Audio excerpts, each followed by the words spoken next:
With me is Maya Angelou, who came to Philadelphia today to speak at the Philadelphia Inquirer's Book and Author Luncheon. Maya Angelou lives an extraordinary life, which is chronicled in her series of autobiographical books, which begins with I Know Why the Caged Bird Sings. Her fourth autobiographical volume has just been published under the title The Heart of a Woman. It begins in about 1957 when she is about 30, a single parent to her son Guy, who was born when she was 17 and unmarried. She described herself at the time as a club singer with more persistence than talent. After living in a beatnik community in the West Coast, she moved to New York, where she joined the Harlem Writers Guild, became inspired by the work of Martin Luther King, and eventually became the Northern Coordinator for SCLIC, the Southern Christian Leadership Conference. Her struggles as a single parent were temporarily abated by her marriage to an African freedom fighter with whom she traveled around the world. People who you may know who figure into this autobiography include Billie Holiday, Max Roach, Abbey Lincoln, Martin Luther King, and Malcolm X. Maya Angelou has since written for television, served on the Commission of International Women's Year, where she was appointed by President Carter.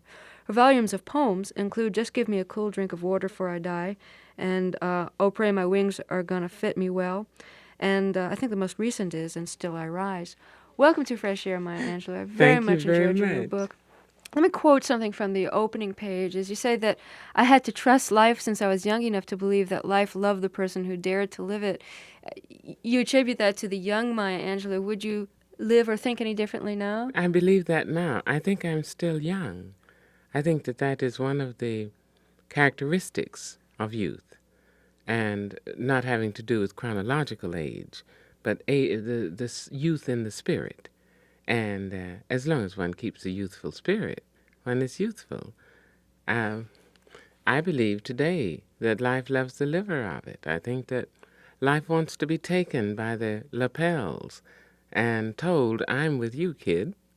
You've really done a lot of impulsive actions during your life, the part, anyways, that's chronicled in your new book. Is there anything that, if you had thought about it longer, you wouldn't have done? Probably almost everything if I had thought about it longer. But the actions might appear to be impulsive. Uh, but I trust something inside myself. Um, when I find myself in a new situation and I have to trust, I don't have time to think and ration out my next move. I trust what the Southern black people used to call my Toby, which was a name for any lucky thing a person had, a coin or a rabbit's foot or a horse's shoe. That was called a Toby. Well, it was believed that people had Tobys which were non-visible, non-material. So I have to trust that thing within me, which is my Toby, to get me out of the situation into a better condition. And so after I run my brain across the barrier and see that I really don't have time to think it out, then I trust my Toby and move on it, and I'm prepared to live with whatever happens. Billie Holiday visited your house in, I guess it was the late 1950s? Yeah, it was, well, it had Yes, to be. It was shortly before 58. she died. Yeah. And you said that, she thought that you were very square. Yes. You were a little concerned that she might be bringing drugs with her, and because of your standing in the community, in part, that wasn't going to be a Well, it very wasn't my safe standing thing. in the community. I had no standing in the community, none at all. Well, I thought that might be part of the problem. Yes, there was. But no, it was just that I didn't want drugs in my house.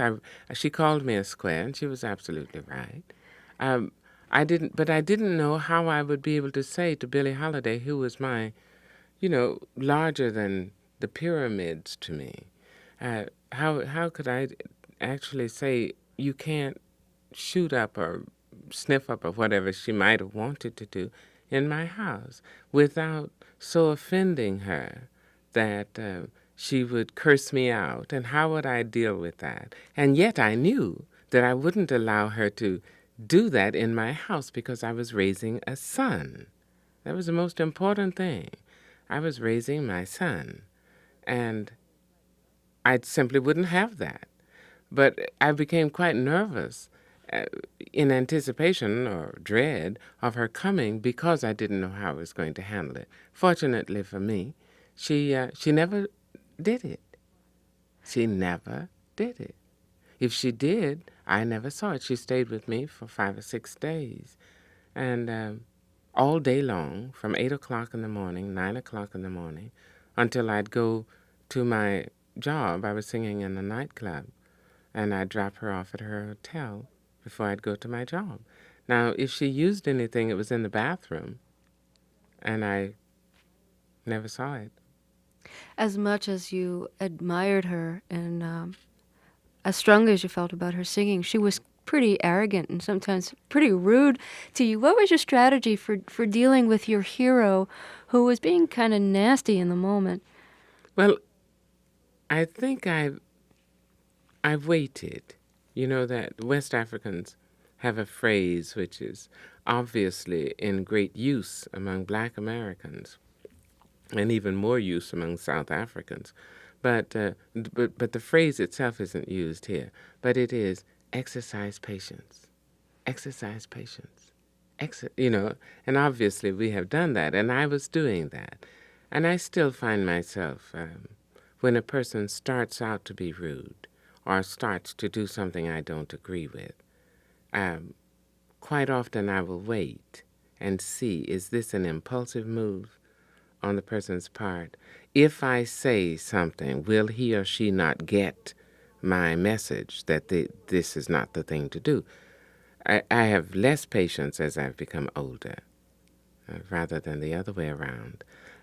But at that time, I thought, well, if I just don't say anything, maybe she won't continue with this rather brutal way of talking. And quite often, she really would stop.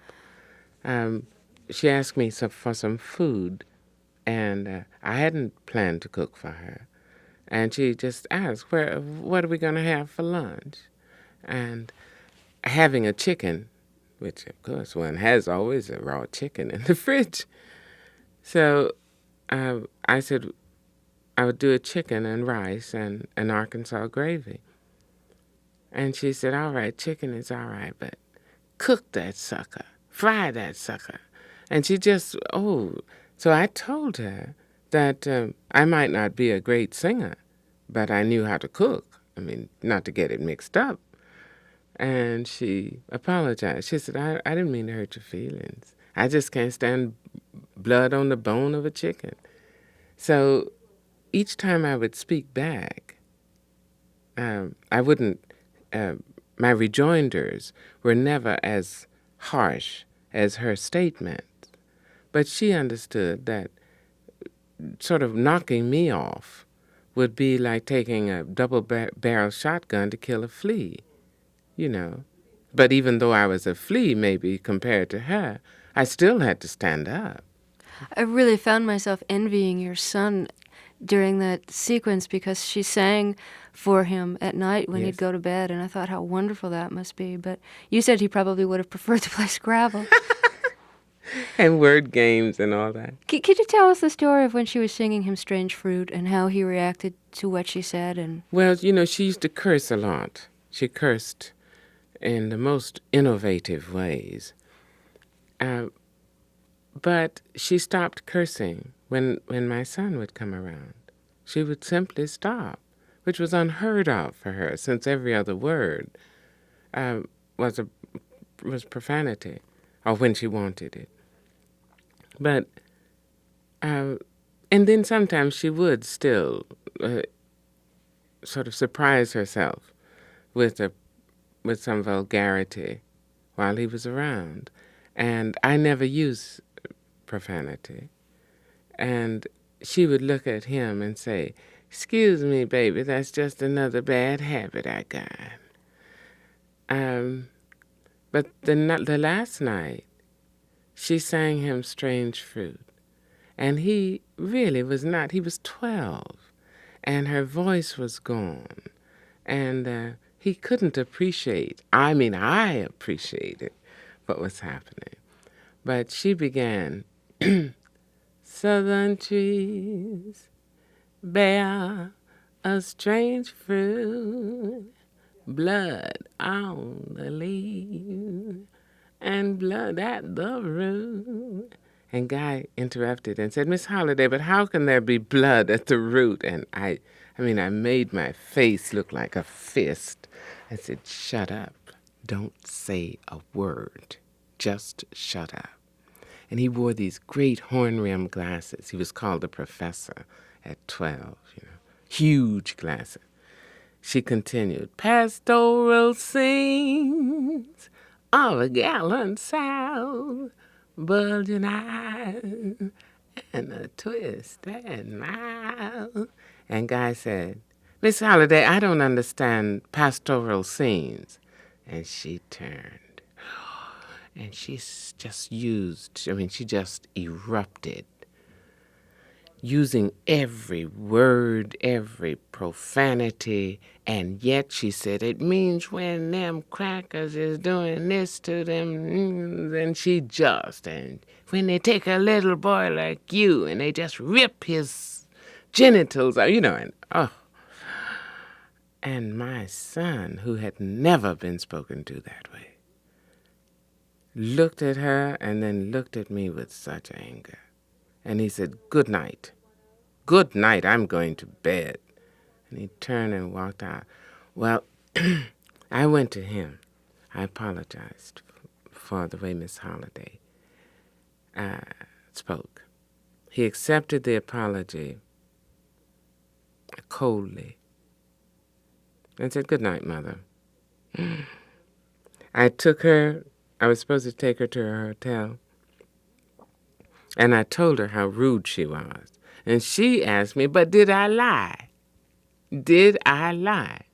So I was trying to make the point to her that the end does not justify the means. But it didn't get over. He really held that against you for a while, I guess. For quite a long time. It's about 2 weeks before I wormed my way back into his good graces. She did another crazy thing to you when she followed you to the club? Yep. I was singing. I had introduced her, and it was the policy in the place never to introduce, because it was Hollywood, and never introduce any celebrity because you might overlook a celebrity, and then, you'd have hard feelings and so. But with Miss Holiday, I said, oh, no. So I introduced her, and the people stood and applauded. And I started to sing, and I was singing an old blues, which was, baby, please don't go. Baby, please don't go. Baby, please don't go back to New Orleans. They feed you rice and beans, the worst you ever seen.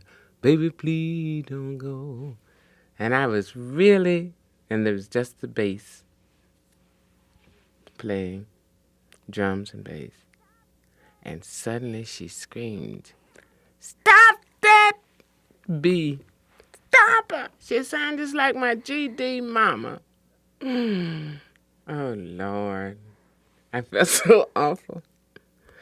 And she got up from the table and went into the toilet. And I just stopped the orchestra. There was a big orchestra, but I stopped the musicians. And I said, I'll be back. And I followed her in the toilet. And I was really going to let her have it. Really. I didn't use profanity, not because I didn't know it. I chose not to use it. And my temper was never, minuscule. And I wasn't afraid of anything. So she was going to meet her match. And I ran in the toilet, and the little woman just ran out of the toilet as I got there. And I said, let me tell you one thing, Billie Holiday. And she said, oh, baby, don't worry about it. You can't help how you sound. All black women sound alike. All colored women sound alike, unless they're trying to sound white. She said, you can't help sounding like my mama. So she forgave me. I was coming in to exact from her an apology. And then she said, did you see that little white woman that run out of here? I said, yes. She said, I come in here to go to the toilet, and she's sitting on the toilet. And I opened the door, and she said, close that door. And I said, B, if you wanted it closed, you should have closed it your GD self. So I said, Billie. She said, I said, you know, that woman might have been an old fan of yours. She said, girl, you see how when you called my name, all them crackers stood up. And I said, I saw the people stand up, Billie. She said, you see how they applaud? I said, yes. She asked me, you know why? I said, because they honor you. She said, BS. She said, they just stood up so that they could see a black woman who'd been in jail for dope.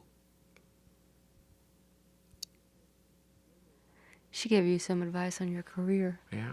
She gave me advice on a lot of things. She told me that you couldn't ever get so high somebody wouldn't like to bring you down. She gave me a lot of advice. But She told you, yeah, go ahead. main thing she did for me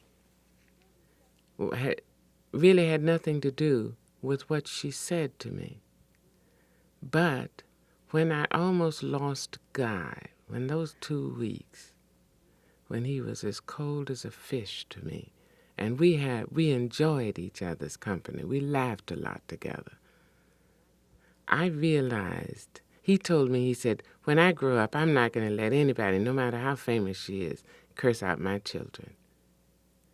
And I realized that, not just for her, or any famous person, but raising a black child in this country, I had to always be between him or her, whatever the child, and a force which would deny him the room to breathe in. I had to always be that. It helped me to grow much more protective without being suffocating.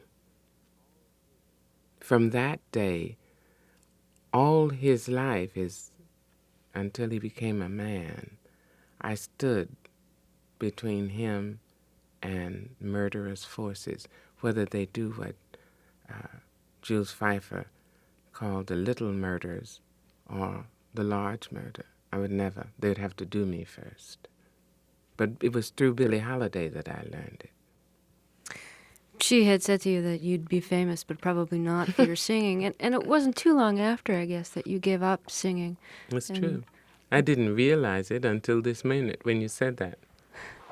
Really? What made you decide to give it up?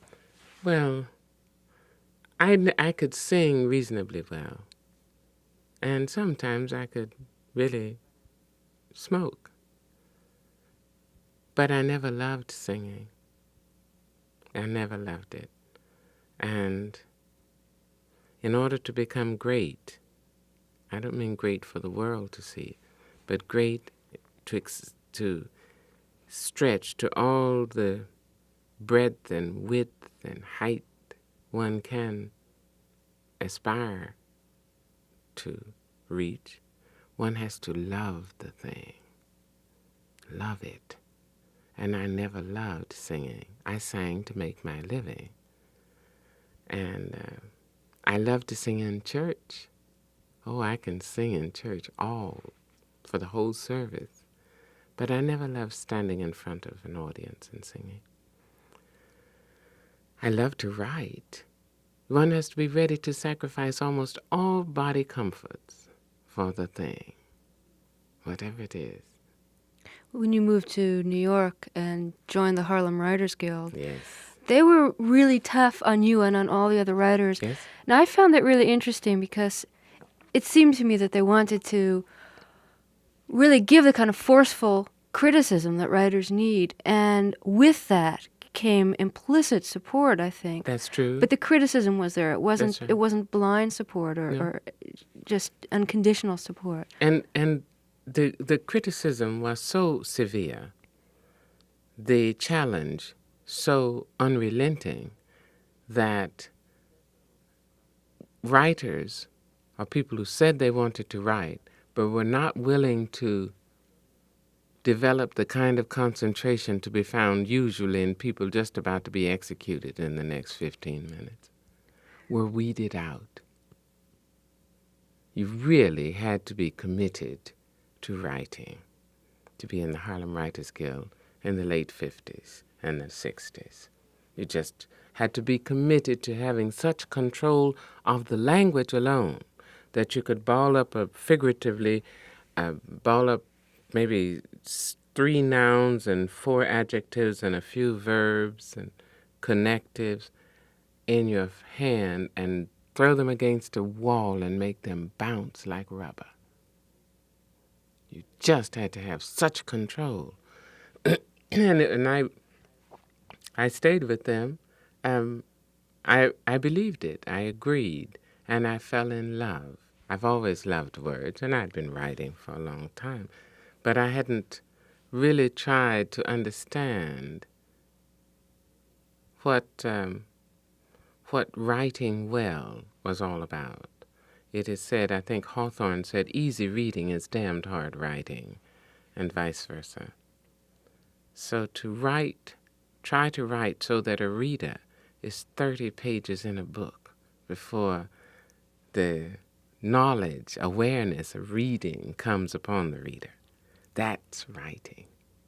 Speaking with Maya Angelou, if you're just joining us, and she's just completed the 4th volume of her autobiography, and it's called The Heart of a Woman.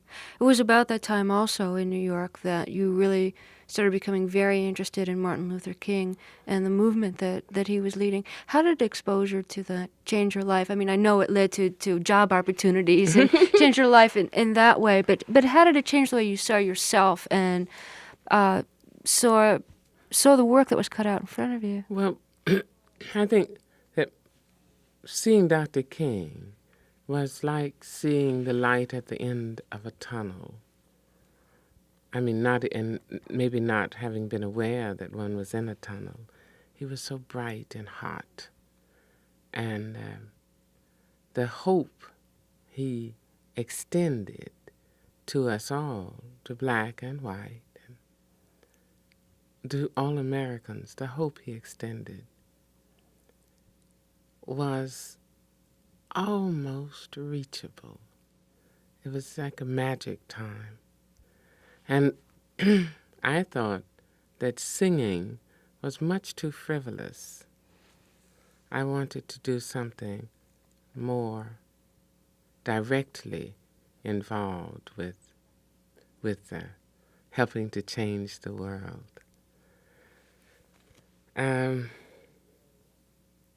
I was so proud that he existed. I was so proud of myself for being black at a time when Martin Luther King existed. It was magic. I can't describe it anymore except in my book I have tried to do so.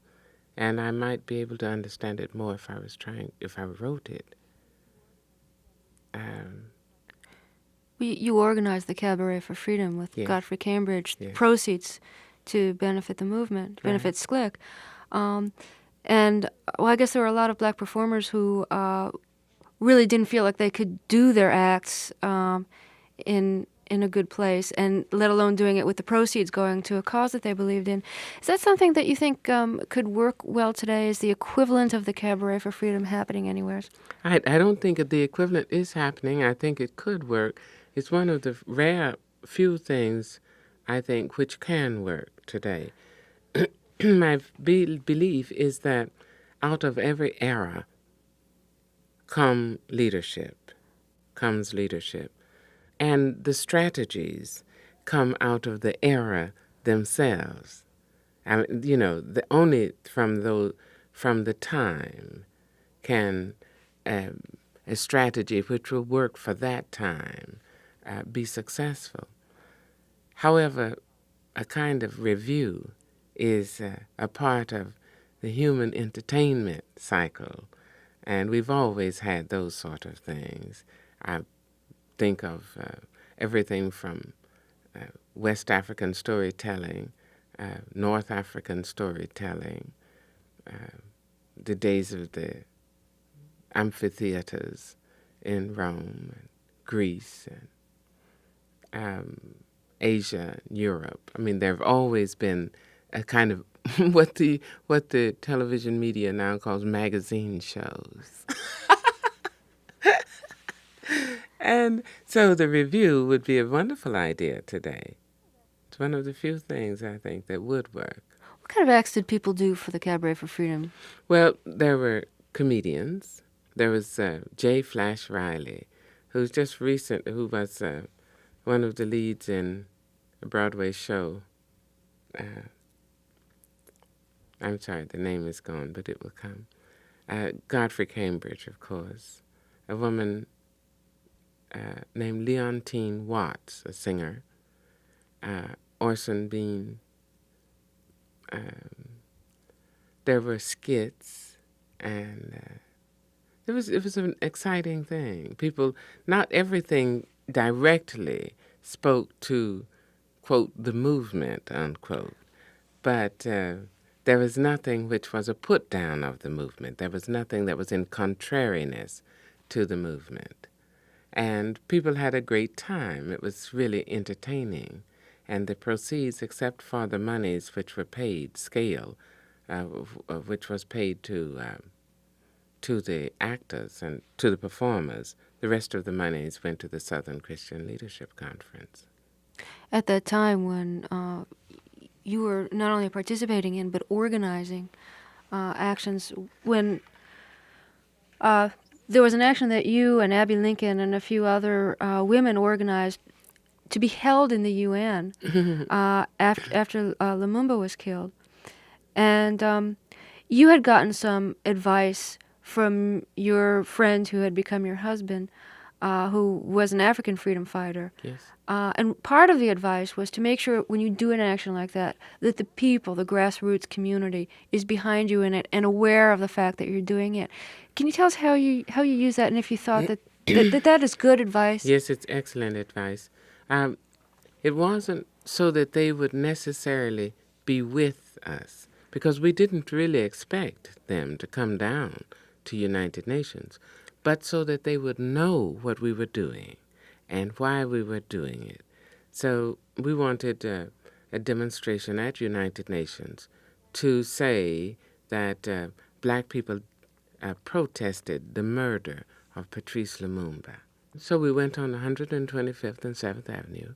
We spoke in front of Mr. Michaud's bookstore and let the people know that we were going down. Well, maybe if we got done in, at least the people in Harlem or somebody would say, well, they were killed because they were trying to do something for us. At least we would just be there and sort of be knocked out, and nobody would know why. Well, of course, it seemed about a tenth of Harlem came down. There were thousands of people down at United Nations. We'd expected at most 50. There were thousands of people. We were thrown. There was Rosa Guy, Abby Lincoln, and I, in particular, we three. We had an organization we had founded called CAWA, Cultural Association of Women of African Heritage. It's quite a mouthful, but we had hoped to be the cultural arm of any organization meant to make the country better than it was. And so we'd gotten our few members and some of their men, some of their husbands or lovers or friends or whatever, and a few friends who weren't attached. And we had expected 50. And when we got out of the taxis and saw those thousands of people milling about, we were really undone. We rose to the occasion because what choice did we have? But the truth is we were shaking in our boots. It was quite a flamboyant demonstration and successful. Obviously, Mr. Lumumba could not be brought back, so that was... But I mean successful in that there was a great many people knew that black Americans were not casual or uncaring about the murder of Patrice Lumumba as a result of that. So that Africans began, after that, to say that Black Americans care about Africa. And that was the first demonstration of its sort, to say that. I think. There was some other advice you got that you Yeah. applied in the same action, and it was that if you ever really need help, particularly in a spot like that, to take someone who's really streetwise, maybe even a hoodlum, That's and right. ask for his assistance as opposed to a middle-class black person. Yes. Well, that's true.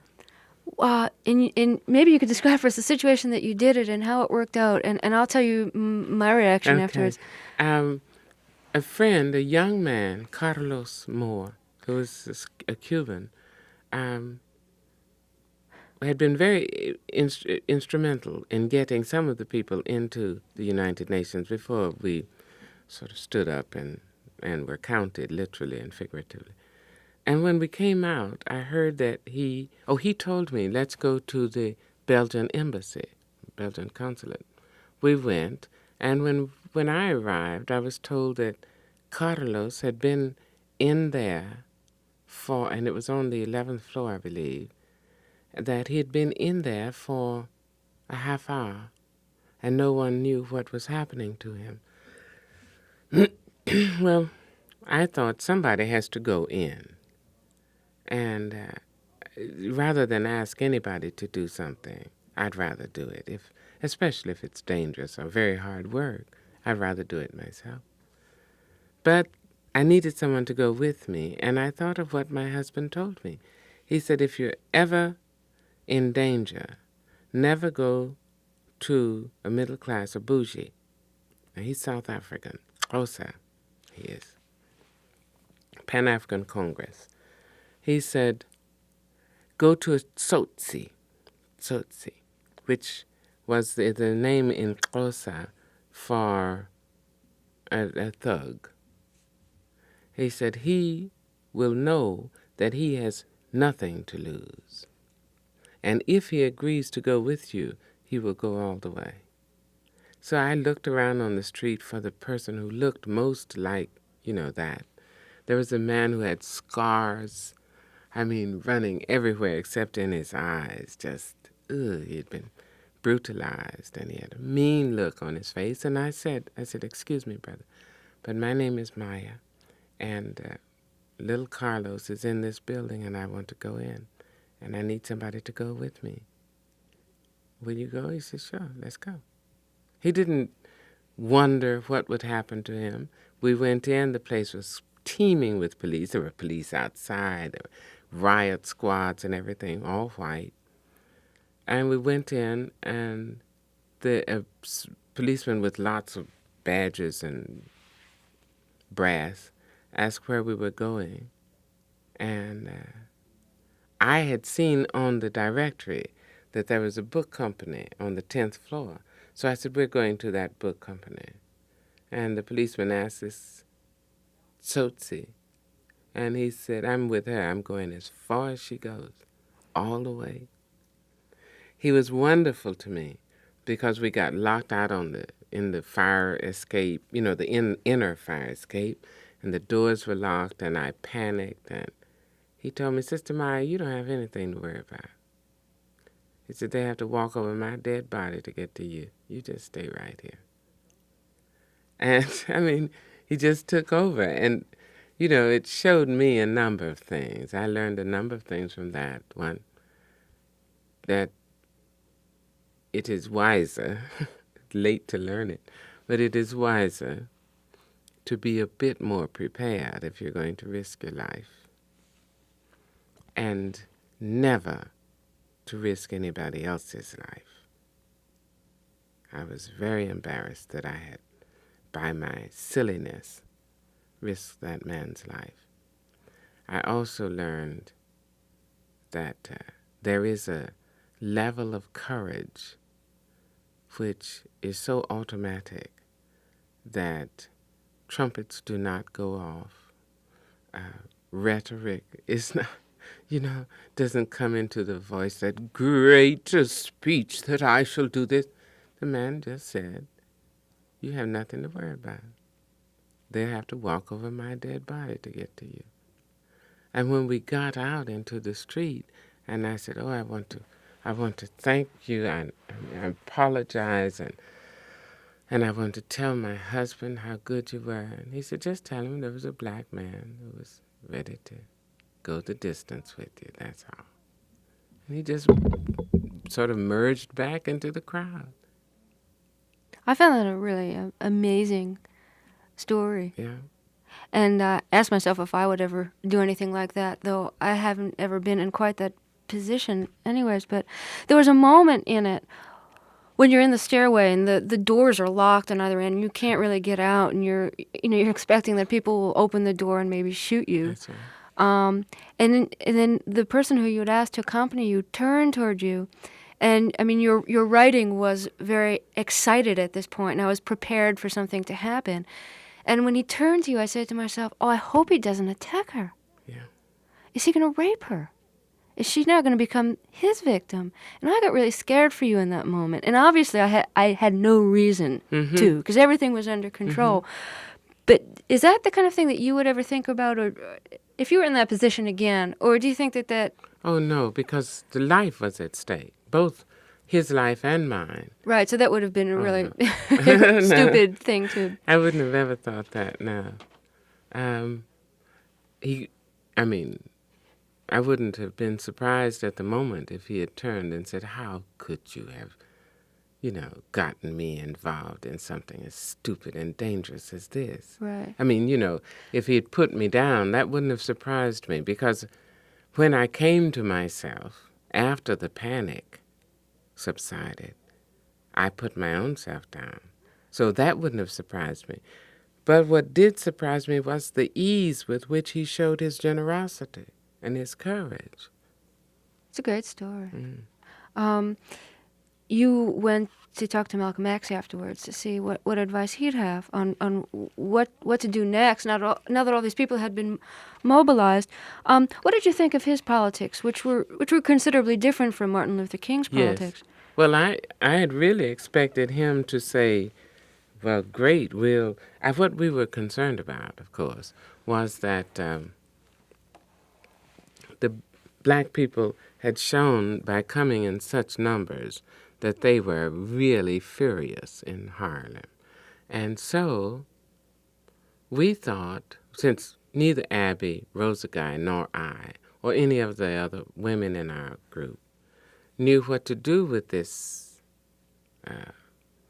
sort of large amount of anger and mobilization, we thought we would talk to Malcolm, and he would say, "Okay, we'll take them and tell them what to do." Sort of take over the responsibility. And he said, "No." He said, "We are Muslims. Muslims do not send black women and black men and black children down to face the guns and the dogs. We do not do that." And we were so disappointed. But he said, "I'll tell you what's going to happen. Tomorrow, every black leader of your middle-class leader, every member of the middle-class leadership will put you down. They will say that you are communist, or you do not represent the mood in the black society, black communities." And he said, "But we will not do so. I will not join that brigade." The next day, it was absolutely true. We were called radicals who really did not understand what was at stake, and all sorts of ridiculous things. And Malcolm said that what that action, that demonstration proved was that white Americans had better understand that it was time now for ballots or bullets, and that was a very real demonstration that came out of the heart of black America. So we were partly pacified. But he was a staunch Muslim at the time.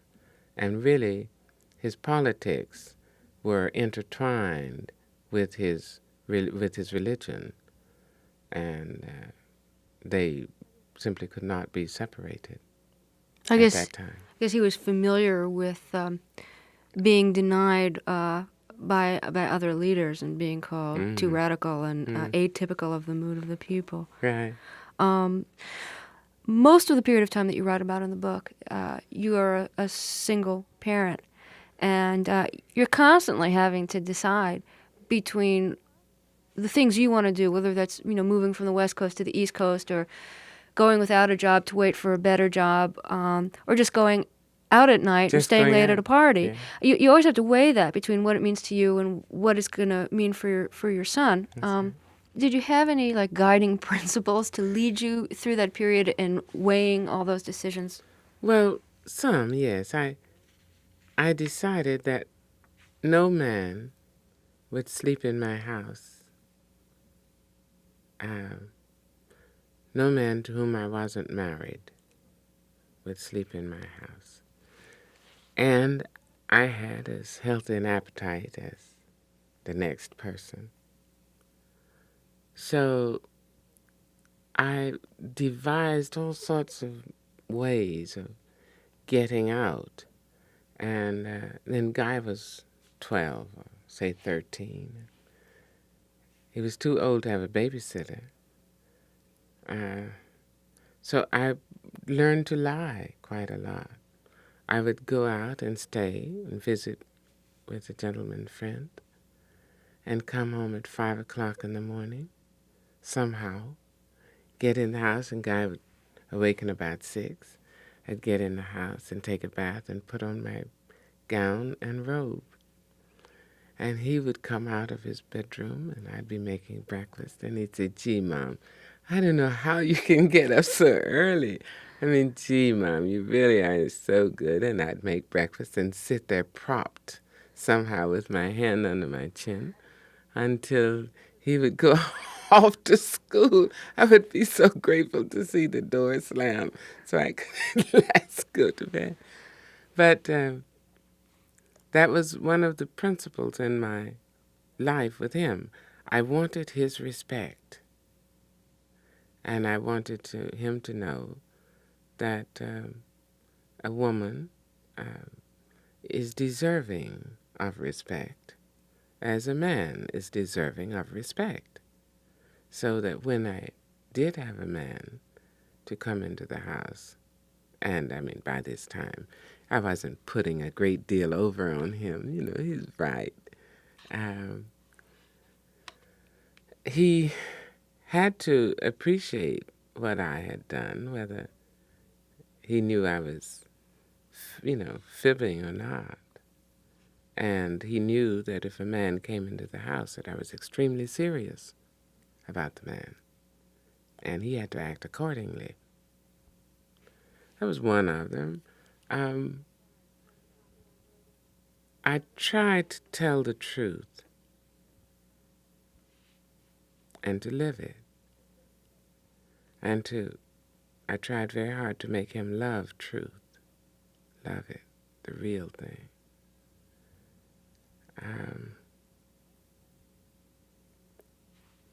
Guiding principles.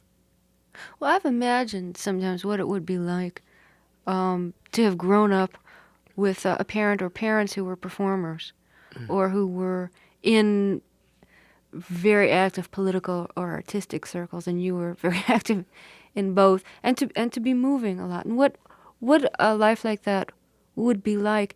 Do you think that it was good for him in the long run? And did he emerge with an incredible political consciousness and artistic gifts? Yes, he has certainly political consciousness, but he has more and other than that. He is his own man self stuff. He's a wonderful human being, kind. He belongs to himself. When he was about 18, he explained to me that I had done something which really displeased him. And he said, Mother, I don't know if you thought about this, so I better tell you that this action was really very bad. If you do it again, it will tell me that you intend to do it, and I will sever relationships with you, from you. He's his own man self. He's very serious, good sense of humor. There I had the choice of leaving him with others or taking him with me, and that seemed to me to be no choice. He might have had a more stable life. I mean, from outer, it would have been more stable. He would have gone to the same school, lived in the same house. But I was what he had. I gave him love and humor. So I became the stability. Wherever we were, therein resided stability. Sometimes I made a lot of money singing, and I could take a tutor along. And I'd take a suite or an apartment hotel, and, we lived posh. Sometimes I'd have 3 weeks of singing and 5 weeks off and 3 more weeks in the same town. And I couldn't stay in those posh hotels. So many times I stayed in hotels which had 1 bedroom, and I would string the sheet across the room, and he would sleep in the bed, and I would sleep on the sofa. That was life, but at least we read together, and we laughed, and he's healthy. He has a wry sense of humor, and it was the best thing that I could do for myself as well as for him. It wasn't just for him. He became my rudder, too. Speaking with Maya Angelou, if you're just joining us, you married for a while an African freedom fighter who was the person giving you the advice that we referred to a little earlier. And you traveled with him to Europe and to Africa and met a lot of other freedom fighters and a lot of other wives of freedom fighters. The impression that I got reading that was that the women were kind of outside of a lot of the political decision making. I sensed some resentment about that, though maybe I misread that. Well, that first group I met in London, for the most part, were. But then the group of women I met when I lived in Egypt were, in many cases, women who themselves had escaped South Africa, Southwest Africa, Angola, Uganda. At that time was still Kenya was still dependent or still a colony. But Southern Africa, from Basotho and Bechuanaland, there were a number of women who themselves escaped the repressions and walked from Southern Africa to Malawi, or walked 3,000 miles or 2,500 miles to freedom, or to what was away from that oppression, and themselves became politically active and involved in the freeing of their countries. So that first group I met were women who had, for the most part, who were simply wives of freedom fighters. No, okay, I understand the distinction now. What, since you've spent a lot of time working on African issues and on American issues, how is your time now divided, either for your political thinking or for your activist thinking, in terms of issues of immediate import to Africa and ones to America? Well, I'm going to leave for Ghana on the 1st of December to work out the practicals for a plan I have, which will begin to operate September 82. I've taken a chair at Wake Forest University in Winston-Salem, North Carolina, I'll take 20 students to Africa, 10 black, 10 white, all Southern. My course is called African Culture and Its Impact on the West. I'll give a mini course in April. So when I go over in a couple of weeks, it's to work out where I'm going to house the students, where they will board, and that's under which professors they'll be able to study. I suspect, I believe, I hope that those 20 students I take in 82, and I'll take 20 in 83 and 20 in 84, that those students will never be the same. Southerners tend to be conservative, not just politically. So of the 20, maybe 5 will relocate in the north or the east or the west. But 15 will stay there and go on to become principals of schools, elementary school teachers, doctors, chancellors of university, lawyers, mothers, husbands, wives, fathers. And they will be changed. And I hope thereby, in that ripple on after the rock is dropped in the pond, that effect, thereby to make some impact on the political and social face of my country. Sounds like a really interesting way of doing it. I want to thank you so very much for talking Thank you with very us. much, Terry. I thoroughly enjoyed meeting you. Thank you. Maya Angelou has been my guest, and she's completed the 4th volume of her autobiography, and this one's called The Heart of a Woman. She's published a number of volumes of poems as well as the other parts of her autobiography. The technical director for today's show has been Rob Richards. The production assistant is Maeve McGoran. Contributing today was John Zwed. The associate producer of Fresh Air is Danny Miller, and my name is Terry Gross. I want to thank you for listening, and I wish you a very good evening.